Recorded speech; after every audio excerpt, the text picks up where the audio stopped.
Sawa, tukisalia kwenye ukanda huu wa Afrika ya Mashariki, nimeiona taarifa kutokea kule nchini Uganda, ambapo inahusu bunge la taifa hilo, ambapo bunge la Uganda bana limeidhinisha rasmi pendekezo la serikali hakuruhusu kutumwa kwa wanajeshi wa nchi hiyo ukanda wa Gaza kufuatia mwaliko wa Marekani chini ya mpango wa Body of Peace unaoongozwa na Rais wa Marekani Donald Trump.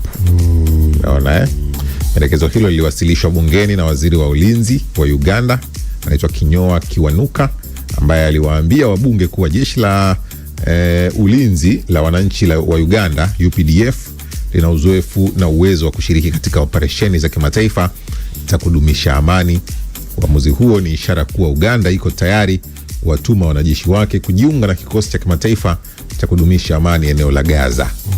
Sasa mwezi Julai, gazeti la serikali la New Vision lilinukuu vyanzo vya kijeshi likiripoti kuwa rais wa Marekani Donald Trump alimuomba rais wa Uganda Yoweri Museveni kutoa msaada wa kijeshi kupitia mpango wa Body of Peace unaolenga kuunda kikosi cha kimataifa kinachosaidia kudumisha usalama wa ukanda wa Gaza. Sasa akiwasilisha pendekezo hilo bungeni, waziri huyo alisema kutumwa kwa wanajeshi hao kunazingatia mfumo wa Baraza la Usalama la Umoja wa Mataifa baada ya mazungumzo ya kidiplomasia kati ya Trump pamoja na Rais Yoweri Kaguta Museveni.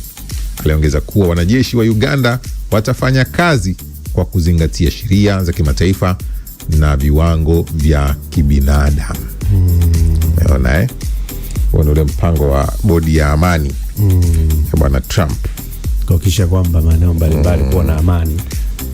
Eneo la Gaza lile hususan Gaza inakuwa liko sawa. Uganda inakuwa miongoni mwa nchi za Afrika Mashariki ambayo inaidhinisha wanajeshi wake kwenda kuungana na Trump kwenye kutafuta amani ya Gaza. Miongoni mwa watu ambao miongoni mwa stori kubwa kwa Afrika Mashariki. Mchungu atuambie huu ni ushirikiano wa Marekani na Uganda ni wa kihistoria ama ni mpya?